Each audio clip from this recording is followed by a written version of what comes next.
እሺ መልካም ቀን። አንድ ነገር ላስታውስ እፈልጋለሁ። ምንድነው?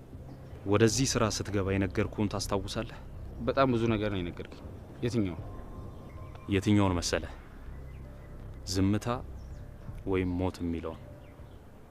ብዙ ነገሮች ይስተካከላሉ። ይሄ ግን ለማስተካከል በጣም ከባድ ነው። ስለዚህ ህይወት ወይም ሞት ነው። አስታውስ።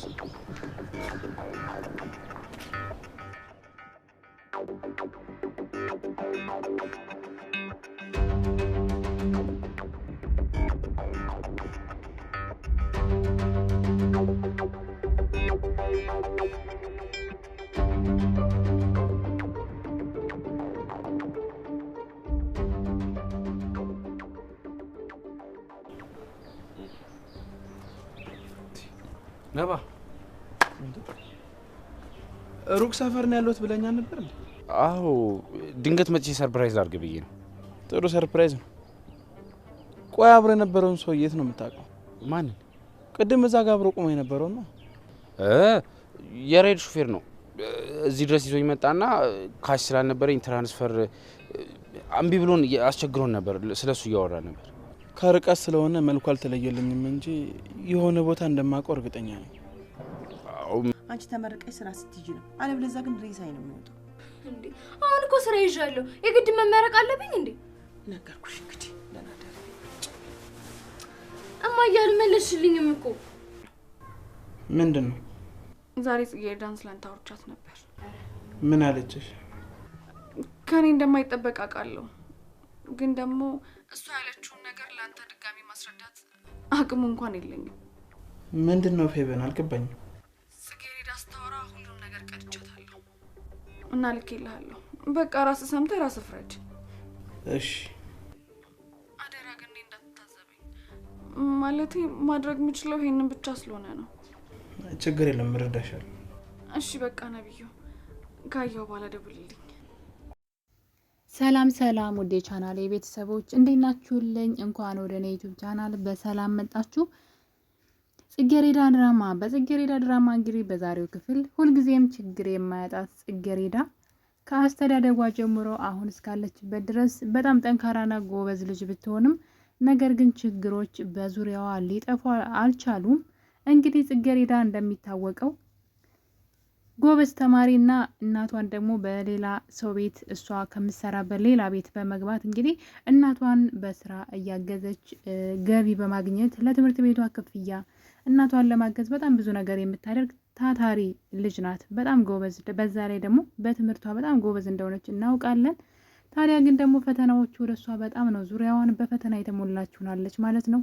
ለምሳሌ ከቤት ብንጀምር ፌቨን ሲበዛ ትጠላታለች፣ የእሷን ውድቀት ትመኛለች። ምክንያቱም ደግሞ እንግዲህ በሁሉም ነገር ከፌቨን ጽጌረዳ የተሻለችውና ስለምትገኝ ነው የምትቀናባት። ጽጌረዳ በጣም ጎበዝ ተማሪ ብቻ አይደለችም፣ በሰዎች ዘንድ ተወዳጅ፣ ፈጣን፣ ጎበዝ ናት። ብቻ አብረው እንኳን እየሄዱ ምናልባትም ጽጌረዳ የእሷን አሮጌ ልብሶች ለብሳ ስትሄድ፣ ያችኛዋ ደግሞ የሀብታም ልጅ ናት፣ ዘንጣ ስትሄድ የምትታየው ጎልታ እንግዲህ እችኛዋ በመሆኗ ፌቨን ሁሌ ትቀናባት ነበረ። ሁልጊዜ እሷን ውድቀት ነበር የምትፈልገው። ታዲያ እንግዲህ ጽጌረዳ የምትሰራበት ቤት ውስጥ ያሰሪዋን ልጅ ማለት ነው እንግዲህ ነብዩን አፍቅረው ነበረ። ሁለቱም ተዋደው ነበር፣ ወደ ፍቅር እያመሩ ነበር ማለት ይቻላል። በደንብ ይግባቡ ነበረ። መጀመሪያ ላይ እንግዲህ ነብዩ ጽጌረዳን በጣም ይጎዳት ነበረ። ከፌቨን ጋር ሆነው ተንኮል እየሰሩባት ከትምህርት ቤት እስከ መባረር ጫፍ ድረስ አድርሰዋት ነበረ። መኮንን ነው እንግዲህ የነብዩ ጓደኛ ረድቷት እዚህ የደረሰችው። ታዲያ እንግዲህ ከዛ በኋላ ግን የእሷ ጥሩነት በጣም እየጎላ ስለመጣ ነብዩም እንግዲህ በእሷ ላይ ክፋትን መስራት ትቶ ጥሩ ሆኖላት ሁለቱ እየተግባቡ እነሱ ቤት ውስጥም ስለምትሰራ በደንብ ተቀራርበው ነበረ። ይህን ነገር የተመለከተችው ፌቨን ደግሞ ነብዩን ትወደዋለች። በዛ ላይ ደግሞ እናቷ ነብዩን እንድታገባ የነብዩን አባት ጠይቃ ልጆቻችንን እናጋባቸው ተባብለዋል። እና ይህን ነገር እንግዲህ ከሰማች በኋላ ፌቨን ሁኔታውና አጋጣሚው ለኔ ተመቸኝ ያለች ትመስላለች። እንግዲህ ጽጌሬዳን በፍጥነት ከነብዩ ማራቅ ነበረ ስራዋ። ታዲያ እንግዲህ ትልቅ ድራማ ጀምራለች በጣም በሚያስጠላ ሁኔታ። በእርግጥ የጽጌሬዳ ችግር ፌቨን ብቻ አይደለችም፣ ወይም ደግሞ ፌቨን የምታረግባት ተንኮል ብቻ አይደለም። በጣም ብዙ ነገሮች እሷን ትልቅ ችግር ውስጥ የሚከቱ ነገሮች በዙሪያዋ አሉ። በጣም በሚያሳዝን ሁኔታ ለዛች አንዲት ፍሬ ትንሽዬ ልጅ ማለት ነው ብዙ ፈተና ነው በዙሪያ ያሉት። ለምሳሌ የነብዩ አባት ካላገባዋት ብሎ እንግዲህ የልጃቸው ልጅ የምትሆን ልጅ ካላገባሁኝ ብሎ እንደውም መጀመሪያ ላይ ሲጠይቅ እሷን ለነብዩ ነበር የመሰለን። ምክንያቱም ሰውየው ትንሽ ታማሚ ስለሆነ ለልጁ ፈልጓት ነው ብለን እንጂ በፍጹም ለሱ ልናስብ ራሱ አልቻልንም ነበረ።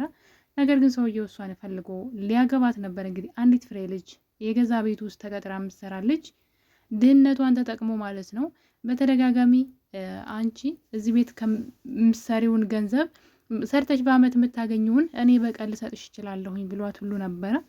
እሷ ግን ያልሰራውበትን ወይም ደግሞ በጉልበት ያልመጣ ነገር ምንም ነገር አልፈልግም ብላቸው ነበር። ታዲያ በእጅ አዙር እንግዲህ የፌቨንን እናት ተጠቅመው ካላገባዋት ብለው እናትየዋንም ድህነቷን ተጠቅመው እንግዲህ ልጅሽን ካልዳርሽ ተብላ እድራለሁ ብላ ተስማምታ ነበረ። ነገር ግን እዚህ ጋር አንድ ያልገባን አንድ ታሪክ አለ። የጽጌሬዳ እናት ወይዘሮ ዘርፌ የነብዩን አባት ታውቀዋለች። ምናልባት ምን አይነት ወንጀለኛ እና ማፊያ ሰው እንደነበረ እዚህ ቀደም እንግዲህ በአንዳንድ ነገሮች እያየን ነበረ። ታዲያ ወይዘሮ ዘርፌ እንግዲህ ምናልባትም ጽጌሬዳን ከመውለዷ በፊት እነሱ ቤት ተቀጥራ ሰርታ ሊሆን ይችላል፣ አላውቅም። ነገር ግን ጭራሽ ስሙ ራሱ ቀይሮ አቶ አንበርብር ነበረ ስሙ። ይህንን ስም እንግዲህ በመቀየር ነው ሌላ ሰው መስሎ ዛሬ የፌቨን እናት የቀረበውና ከዛ በፊት ግን ወይዘሮ ዘርፌ ታውቀዋለች። ወይም ደግሞ የጽጌሬዳ እናት ሰውየውን አይደለም ስሙን ብቻ አይደለም እያንዳንዱ ተግባሩን ሁሉ ሚስጥሮቹን የምታውቅ ሰው ናት። እንግዲህ ሰውየው ደግሞ ያው እሷ አሁን ላይ ስላደገች ትልቅ ሰው ስለሆነች ያኔ ወጣት እያለች የሚያውቃት ስለሆነች ማንነቷን ማወቅ አልቻለም። እሷ ግን አውቀዋለች። ስለዚህ የሆነ የተደበቀ ሚስጥር አለ ማለት ነው። እንግዲህ ቤታቸው ድረስ ሄዶ ልጅሽን በግድ ካልዳርሽልኝ ነው ልጅሽን መታ ቤት ድረስ ይቅርታ ካልጠየቀችና ካልዳርሽልኝ እማደርገውን ታያለሽ ብሎ በልጇ ላይ ይዝትባታል። ዘርፌም እንግዲህ ወይዘሮ ዘርፌ አቶ አንበርብር ወዮልህ ልጅን ጫፏን ብነካት ወዮልህ አልለቅህም በማለት የተደበቀ ማንነቱን አውጥታበታለች። ታዲያ እንግዲህ እሱ ወንጀለኛና መጥፎ ሰው እንደሆነ የነብዩን አባት ከዚህ መገመት ይቻላል። በዛ ላይ ደግሞ በዛን ጊዜ የዛሬ 20 ዓመት ማለት እንግዲህ ጽጌሬዳ ሳትወለድ ነው ማለት ነው። ምናልባት ደግሞ የጽጌሬዳ አባት ሊሆን ይችላል የሚልም ነገር ደግሞ ያሳስባል ማለት ነው ነገሩ። እንግዲህ እሷ ግን ታውቀዋለች፣ እሱ ሊያውቃት አልቻለም። እና የነብዩ አባት ትልቅ ወንጀል ውስጥ ይሰራ እንደነበረ ይዞት በነበረው ፎቶ ማረጋገጥ ይቻላል። የዛሬ 20 ዓመት ሲሰራ የነበረው ከጓደኞቹ ጋር ሆኖ የሆነ ወንጀል ነበረ። ታዲያ ያ የወንጀል ስራ አሁን ድረስ አለ። እናም እንግዲህ በእጅ አዙር እጇን ጠምዝዘው ጽጌሬዳን እዛ ወንጀል ስራ ውስጥ እያስገቧት ይገኛሉ። የነብዩ አባት ስሙን ቀይሮ አድራሻውን ቀይሮ ማንም ሰው ሳያውቀው ነው እየኖረ ያለው። ማንነቴን ማንም አያውቅም ብሎ ነው እየኖረ ያለው። ነገር ግን ዘርፌ ታውቀዋለች አቶ አንበርብር ብላ እንግዲህ ማንነቱን ተናግራለች። በዛ ላይ ብዙ ሚስጥሮች የምታውቅ ይመስለኛል። ለዛም እንግዲህ የፌቨን እናት ሴትዋ ስለ ሰውየው ማንነትና ሚስጥር እንድትነግራት እየጠየቀቻት ነበረ። ዘርፌ ግን ይሄ ነገር ማውራት እንደማትችል ምክንያቱም የራሷን ሚስጥር ሳይቀር የፌቨን እናት ይመስለኛል ባለቤቷን የሆነ ነገር አድርገዋለች። ይሄን ነገር ደግሞ ዘርፌ ታውቃለች፣ ሚስጥሯን ታውቃለች። ዘርፌ እዛ ቤት ወጣች ማለት ዘርፌን አስከፋቻት ማለት ሚስጥሯ አደባባይ እንደሚወጣ ታውቃለች። ለዛም እንግዲህ ከዘርፌ ጋር የተነጋገሩት ነገር ምንድን ነው? ይሄን ሚስጥር እስከ መቃብር ይዘሽልኝ ሂጂ የሚል ቃል ተግባብተዋል። ለዛም እንግዲህ የአቶ አንበርብርን ማንነትና ሚስጥር ንገሪኝ፣ ለምንድነው ስሙን ማንነቱን ቀይሮ የቀረበን ብላት ነበረ። ዘርፌ ግን አልናገርም ያለችው የእሷንም ሚስጥር ደብቃ ስለሆነ የሰውየውንም ሚስጥር እስካልደረሰባት ድረስ መናገር አትችልም ማለት ነው። እንግዲህ እነዚህ ነገሮች ተጠማዘው ወይም ደግሞ ዙረው ጽጌሬዳ ጋር መጥተዋል። ጽጌሬዳ ያ የነብዩ አባት ይሰራበት የነበረው ወንጀል ስራ ውስጥ አሁን ላይ ገብታለች። እንግዲህ ስራው ማስተርጎምና አንዳንድ ጸሐፊ መሆን ነው ተብላ የገባችበት ስራ፣ ነገር ግን ትልቅ ወንጀል ትልቅ እዳ ውስጥ ነው ይዘዋት የገቡት ማለት ነው። በሌላ በኩል ደግሞ የነብዩ ጓደኛ መኮንን ነው። መኮንን በፊት ጥሩ ሰው እንደነበረ ነበር የምናየው። በተለይ ጽጌረዳን ይረዳት ነበረ። ታዲያ አሁን ላይ ተቀይሮ በጓደኛው በነብዩ ላይ እንግዲህ ክህደት እየሰራ ነው። አንደኛ ነገር ከፌቨን ጋር ሆኖ ጽጌረዳንና ነብዩን እስከ መጨረሻው ማለያየት ነው የያዙት ድራማ። ሌላኛው ደግሞ እንግዲህ ነብዩን እዚህ ቀደም በጨለማ እሱ ነበረ ደብድንት መቶት የነበረው አደጋ ድርሶበት የነበረው። ከዛ መታወቂያውን ሰርቆ ወስዶበታል። እንግዲህ መታወቂያው ምን ሊሰሩበት ምን አይነት ወንጀል ሊሰሩበት እንደው ባላውቅም የነብዩን አይዲያ መታወቂያ ሰርቀው ወስዶበታል። ነገር ግን እሱ ነው የመታው እንግዲህ ከዛ ጓደኛውን ማለት ነው ጨለማን ተገና አድርጎ። አሁን ደግሞ በሚያሳዝን ሁኔታ ከፌቨን ጋር እየሰራ ነው። እሱም ጽጌረዳንና ነብዩን እስከ መጨረሻው ማለያየት፣ መኮንን ደግሞ ጽጌረዳን ይወዳታል። ታዲያ እንግዲህ ለጽጌረዳ ሌላ ነገር ይሏታል፣ ለነብዩ ሌላ ነገር ይሉታል። ለጽጌረዳ ፌቨን እዚህ ቀደም ፍቅረኛዋ እንደነበረና ከዛ ደግሞ አርግዛ ልጅ እንዳስወረደች አልፈልግሽም ብሏት ልጁን እንዳስወረደች ለጽጌረዳ በአሳይታታለች። እንግዲህ ደም ምናምን ፈሷት ምናምን ልብሷን አሳይታት እንድታምናት አድርጋለች። ለነብዩ ደግሞ ሂደው እሷ እኮ መጀመሪያም ለገንዘብ ነበር የቀረበችህ፣ አትፈልግህም፣ ልክ አባትህ የጋብቻ ጥያቄ ሲያነሳላት አንተን ተወችህ፣ ምክንያቱም ደግሞ ከአንተ ይልቅ አባትህ የተሻለ ገንዘብ እንዳለው ስላወቀች ነው እያሉ ሁለቱንም እየብቻ እንግዲህ አእምሯቸውን እየመረዙ ይገኛሉ። እስከ መጨረሻው ሊጣሉ ማለት ነው። ታዲያ ነብዩ አሁን ላይ ለበቀል እየተነሳሳ ነው። ጽጌረዳ እንዴት እኔ ፍቅር እንዲይዘኝ ካረገች በኋላ እንዴት እንደዚህ አይነት በእኔ ህይወት ላይ ትጫወታለች በማለት ወደ በቀል ገብቷል። በዛ ላይ ሱስ ጀምሯል። ያጨሳል፣ ይጠጣል ማለት ሱሰኛ ሆኗል።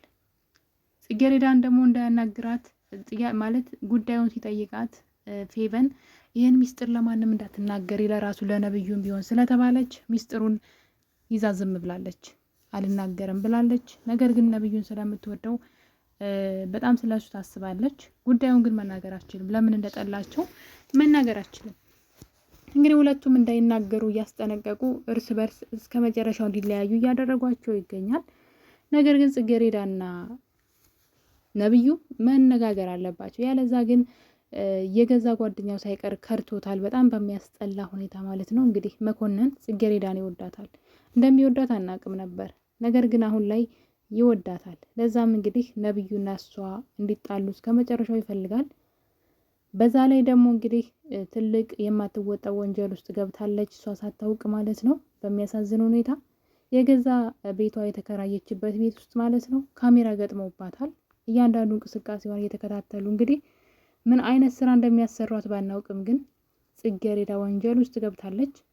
በዛ ላይ በጣም በሚያሳዝን ሁኔታ የጽጌረዳ ችግር በዚህ አላበቃም። ሌላኛው ደግሞ እናቷ ድንገት አፍንጫዋን ስነካው ይነስራታል። በጣም ብዙ ደም ከአፍንጫዋ ይወጣል። እሱን ነገር ታጥባ ዝም ስትል ግን ድንገት ሻሿን ስታስር ደግሞ ጸጉሯ እንዳለ ከስሩ ንቅል ብሎ ወጣ። ይሄ ነገር እንግዲህ የጽጌረዳ እናት የሆነ ነገር ሆናለች ማለት ነው። የጽጌረዳ ፈተና ቀላል አይሆንም። በዚህ በኩል የማትወጣው ወንጀል ውስጥ ገብታለች። በዚህ በኩል ደግሞ የእናቷ ጤንነት በጣም አደጋና ከባድ ነገር ላይ ነው ያለችው። እንግዲህ ጸጉሯ ከስሩ ነው ንቅል ያለው፣ በዛ ላይ እየደማች ነው። ስለዚህ ቀላል ህመም አይደለም ማለት ነው። ሳታውቀው እናቷ ትልቅ በሽታ ውስጥ ወድቃባታለች። የጽጌረዳ ፈተና በዚህ እድሜዋ እንግዲህ በዛ ላይ ተማሪ ናት፣ ትንሽዬ ልጅ ናት፣ የድሃ ልጅ ናት። ወንጀል ውስጥ ገብታለች። በዛ በኩል ነብዩ እንኳን ከጎኗ እንዳይቆም ፌቨንና መኮንን ሴራ ጠንስሰው እርስ በርሳቸው ተገናኝተው እንኳን እንዳይነጋገሩ አድርገዋቸዋል። ሌላው ደግሞ ከምንም በላይ የእናቷ ህመም ነው። እናቷ ምን እንደታመመች ባናውቅም ግን የታመመችው ነገር ግን በጣም አደገኛ ጊዜ የማይሰጥ እንደሆነ ከሁኔታዋ መረዳት ይቻላል። እንግዲህ ጽጌረዳ በዚህ አላቆመችም። በሁሉም ነገር ተስፋ ስለቆረጠችና አሁን ላይ ስራም ስላገኘች ቤቱን ተከራይታ እናቷን ሻንጣዋን ይዛ ከዚህ ቤት እንውጣ እያለቻት ነው። እናትየዋ ግን አይሆንም እያለች ነው። ይህን ነገር እንግዲህ የፌቨን እናት ሰምታ እንዴት እናትሽን አታከብሪም ብላ እንግዲህ ስትናደድባት እናያለን። እናትሽን ለምን አታከብሪም፣ ለምንድነው ከዚህ ቤት ምትወጩ ብትላትም የፌቨንን እናት እንግዲህ ስትናገራት እያየን ነበረ። ጽጌረዳ አንቺ የእናትነት ርህራሄ የሌለሽ ጨካኝ ሰው ነሽ ትላታለች። እንግዲህ ዘርፌም ልጇን በጥፊ ስትመታት ጽጌረዳ ወደ መሬት አይታ አንገቷን አቀርቅራ ከዛ ቤት ሄዳለች። እንግዲህ ነገሩ ሁሉ ውስብስብ እያለ ነው። ነብዩ እንኳን ከጎኗ እንዳይሆን ደግሞ እነሱ መርዘውት ጭራሽ አሁን ላይ ጽጌረዳን ለመበቀል እየተነሳሳ ይገኛል። ነብዩ እንግዲህ ሴራቸው ለጊዜውም ቢሆን የሰራ ይመስለኛል። ውድ ቤተሰቦቼ ጽጌረዳ ድራማ እንግዲህ ጽጌረዳ በብዙ ፈተናዎች ዙሪያውን ተይዛ በጣም ጎበዝና ጠንካራ ልጅ ናት። ምናልባትም በብርታቷ ልታልፈው ትችላለች ብዬ አስባለሁ። እናንተ ስለ ጽጌረዳ ምን ትላላችሁ? ሀሳብ አስተያየታችሁን ኮሜንት ላይ አስቀምጡ። የዛሬው የጽጌረዳ ድራማ ትረካችን ይህን ይመስል ነበር። በሌላ እስከምንገናኝ ቸር ቆዩልኝ።